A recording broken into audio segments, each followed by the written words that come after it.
Koutou. Brilliant, there we go. Kia ora koutou, welcome everyone for the council meeting today for the adoption of the annual report. We've got Councillor Shannon online, who has a bit of the bot, I believe, and John, who we'll bring in later on. So I'll just, what we'll do is we'll get the officers up to present, opportunity for any questions. I've got an apology from Bruce, who's not available today, but he sent me through some information which I'll read, and then we'll bring John in. He can ask us any questions and we can ask him any questions at the end. Are you comfortable, John, with that?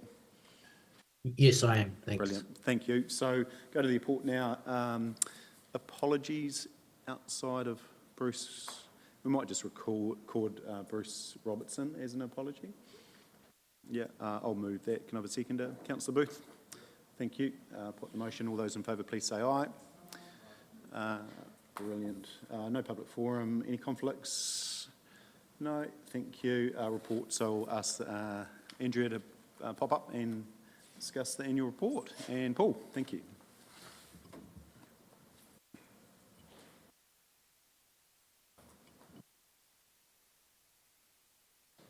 Thank you, Your Worship. Today we present to you the annual report for adoption. Before I hand over to Andrea, I just wanted to thank Andrea and her team. They put in huge hours, a huge amount of effort, and no shortage of skill either in bringing this report together. So it's, I'm quite proud of the team. I've only been acting in this role for 3 weeks, but join at the point we did in the eye of the storm, as it was at the time, was quite exciting. And like I said, they put in a huge amount of effort, sort of working weekends, evenings, and goodness knows what. So I'd also like to mention that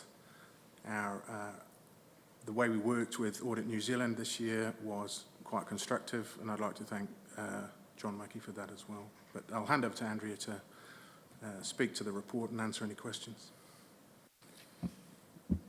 Thanks, Paul. I'd like to present the 22-23 annual report. It's come with a lot of work, not just by finance, but all of the officers involved.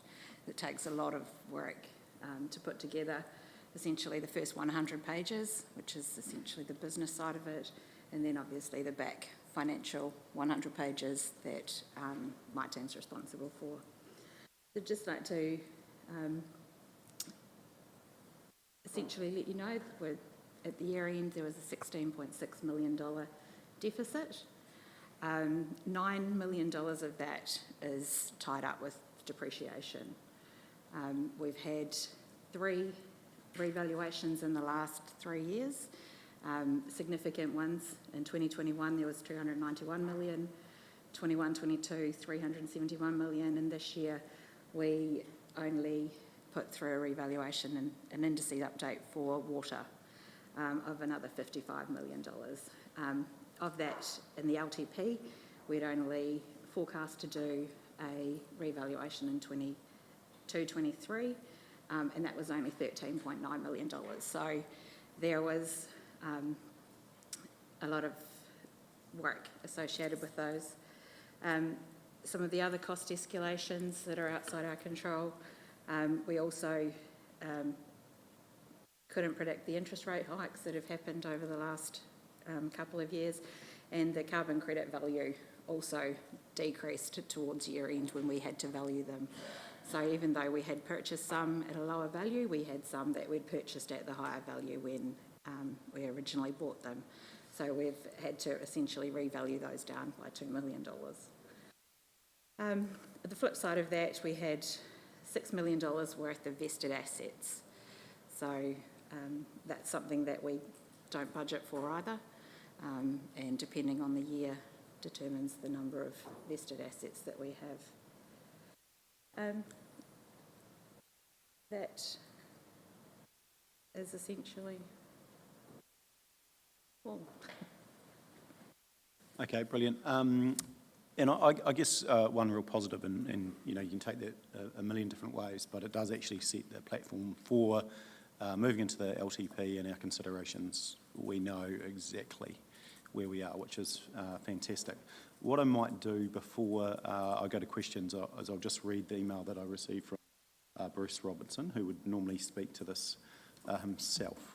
But obviously he's not here, so I'll read this out for the record. So I'm unable to support the adoption of the annual report in person due to meeting prior commitments. However, Andrea, Paul and predecessor Trudy and Bede have kept me up to date with progress, the reasons for changes and any matters that have arisen over the last 2 weeks. In sending my apology, I pass the following comments on to you, Council. These are the comments that I would have made had I been at Council in support of the adoption. So the draft annual report, letter of representation and audit opinion. I have read the annual report, which of course has been reviewed carefully by the Audit and Risk Committee previously and subsequently reviewed the letter of representation, the draft audit opinion and now the additional paper John has provided outlining some standard questions he will ask Council. I would like to note that the annual reports warrants careful attention by your Council. It is now audited and it is an important baseline as you consider the development of your LTP, given that it is a clear and readable document. Using it for that purpose is so much easier. The draft annual report can now be adopted and your signing of the statement of compliance along with Bede confirmed. The letter of representation is standard, although I note 3 new specific items at the bottom of page 5. They relate to the contamination of 2 North Street, the fair value of infrastructure asset and assumptions behind their revaluation. I am comfortable the annual report has covered these matters in its preparation and disclosures. The proposed letter also asks us to represent that Council is it a going concern? In short, we have the capacity to pay our bills as they fall due over the next 12 months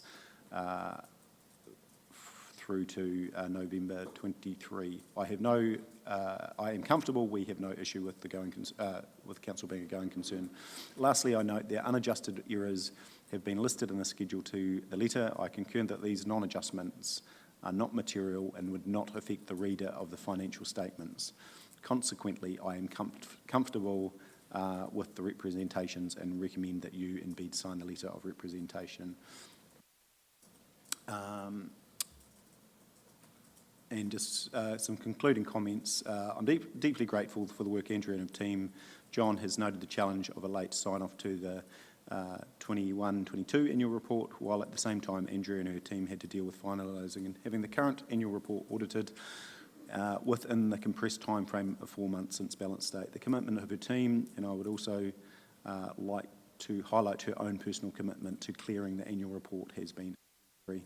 I would hope in Council in adopting the annual report would note a vote of thanks to Andrea and her. I also like to pass on my appreciation to John and the audit team. It's reasonable to reflect that we were disappointed with the audit service for 21-22, not just its lateness, but the way in which the audit was conducted. John has shown a totally different approach with this audit, one which I might characterise as pragmatic and timely. Again, I would hope Council would acknowledge the substantial change and the appreciation for the service. Also recognise that this is Bede's final annual report as Chief Executive and express a personal vote of appreciation for his commitment to our external reporting. It is important to him as well as his recognition of its importance to Council. When needed, he has put his shoulder to the wheel as well. My deep thanks to him. And just on that note, we have, over the last 7 years of Bede's tenure, gone from having a very simple audit and risk function to one that is, very fast heading towards best practice, where we didn't have independence before. So that's good. So I can now go to questions from everyone, and feel free to jump in.